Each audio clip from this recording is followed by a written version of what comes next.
रणधुरंधर मुरारबाजी देशपांडे यांच्या समाधीस्थळी दीपोत्सव उत्साहात साजरा। श्रीमान रायगड प्रतिष्ठानतर्फे रणधुरंधर मुरारबाजी देशपांडे यांच्या समाधीस्थळी भव्य दिव्य दीपोत्सव मोठ्या उत्साहात साजरा करण्यात आला।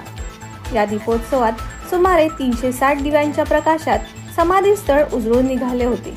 प्रमुख पाहुणे म्हणून सहाय्यक पोलीस निरीक्षक सौ विद्या राऊत उपस्थित होत्या।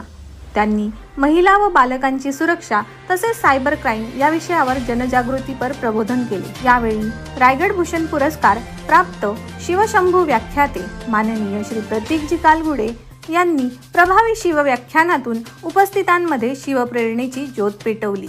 या सोहळ्यात श्रीमान रायगड प्रतिष्ठान आयोजित गडकिल्ले स्पर्धेचा बक्षीस वितरण समारंभ देखील पार पडला। या स्पर्धेत प्रथम क्रमांक कुमार यश कांबळे लाडवली, द्वितीय क्रमांक कुमारी नेहा आयरे भालेकर कोंड व तृतीय क्रमांक कुमार दीपेश गायकवाड मुळगाव यांनी पटकावला। एकूण 40 स्पर्धकांनी यात सहभाग नोंदवला होता। सर्व सहभागी विद्यार्थ्यांना सन्मानचिन्ह देण्यात आले।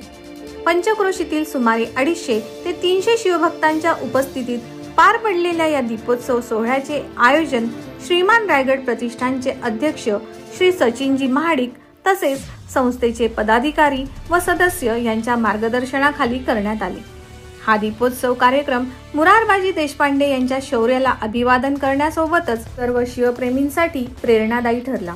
Bureau report, first news Marathi, Mahad, Raigad. या आणि अशा अनेक ताज्या घडामोडींसाठी आजच आपल्या फर्स्ट न्यूज मराठी ह्या चॅनलला लाईक, शेअर आणि सबस्क्राईब करा।